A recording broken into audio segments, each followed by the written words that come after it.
For this third and final community resource investigation, I decided to reach out and get to know a program that I've worked with indirectly in the past.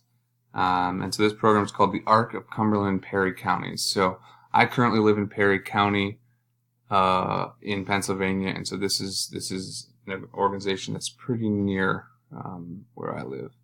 But I specifically looked at the residential services that they provide. So I'll talk about the other services a little bit, but this is a large program that offers a lot of services to many people.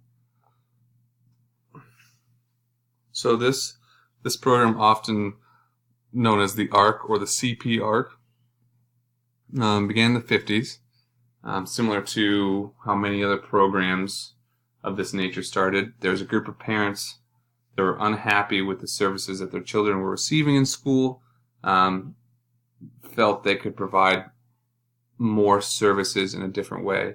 So they started the ARC program ultimately to help their kids achieve a higher quality of life through teaching them more fundamental and concrete life skills.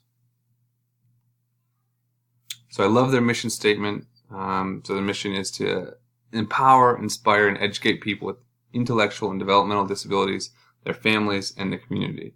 With this population, being able to empower and inspire is incredibly important.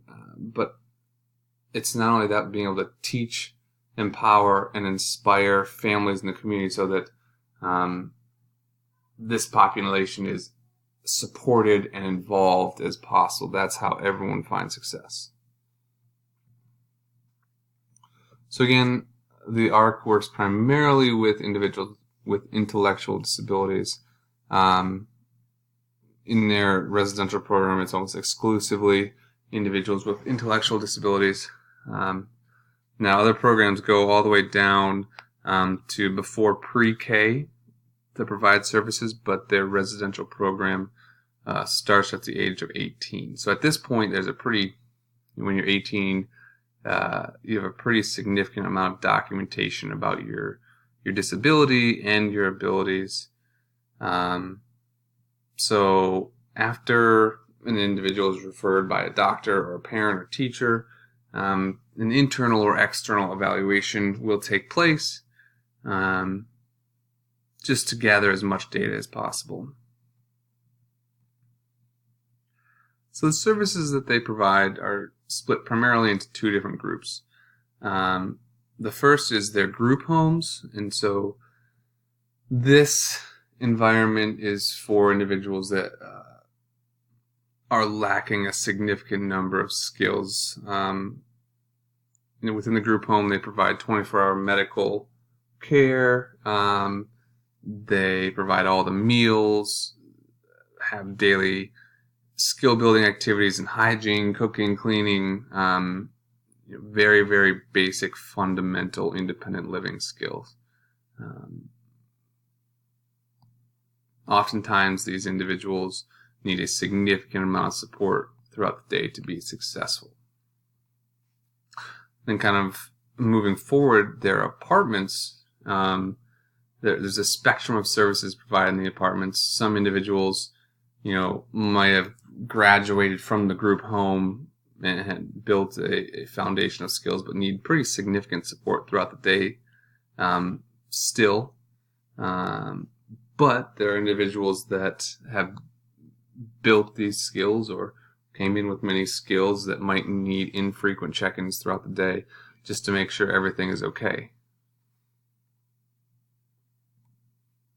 So a couple interesting facts. I've indirectly worked with one of the other programs based in the ARC a little more than their residential services. So it's called the S. Wilson Pollock Center for Industrial Training.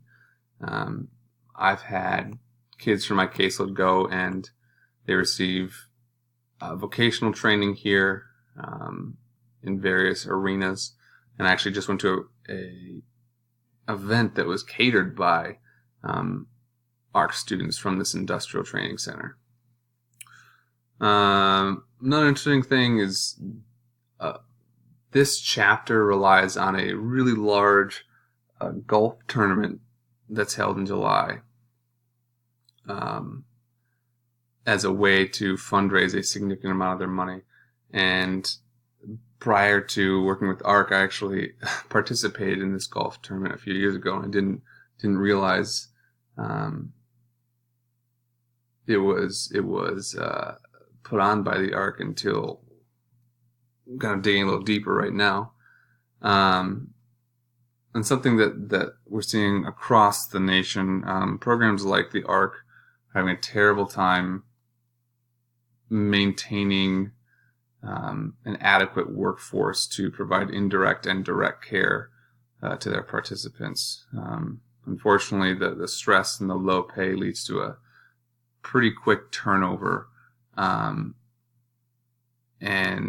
so the ARC is constantly reaching out, trying to find new employees that have a desire to make an impact. So I had a couple questions, and a lot of this information came from an interview I had with Lori Foose, who was an associate director of the residential program. And so I asked her a number of questions. These were two of the questions that I decided to pull out. So the first one was, ultimately, what is the final goal for a lot of these individuals participating in the residential program?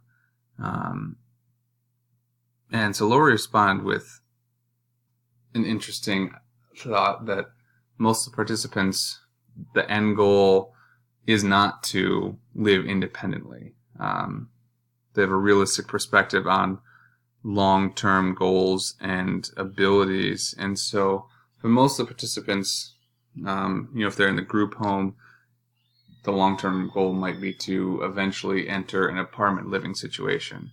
And if they're, working on living in the apartments, being able to live as independently as possible without much intervention or support.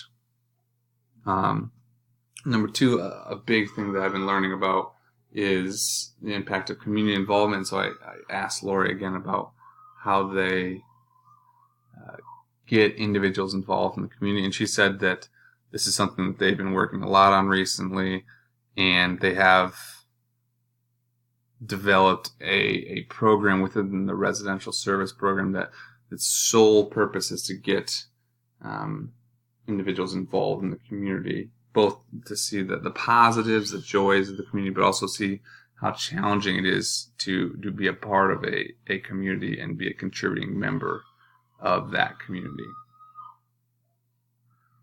So overall, I really enjoyed learning more about the ARC. Enjoyed getting to know Lori. This is an incredible program that provides a lot of amazing services to great people. And I'm thrilled that we have this available in central Pennsylvania, where we have a lot of need.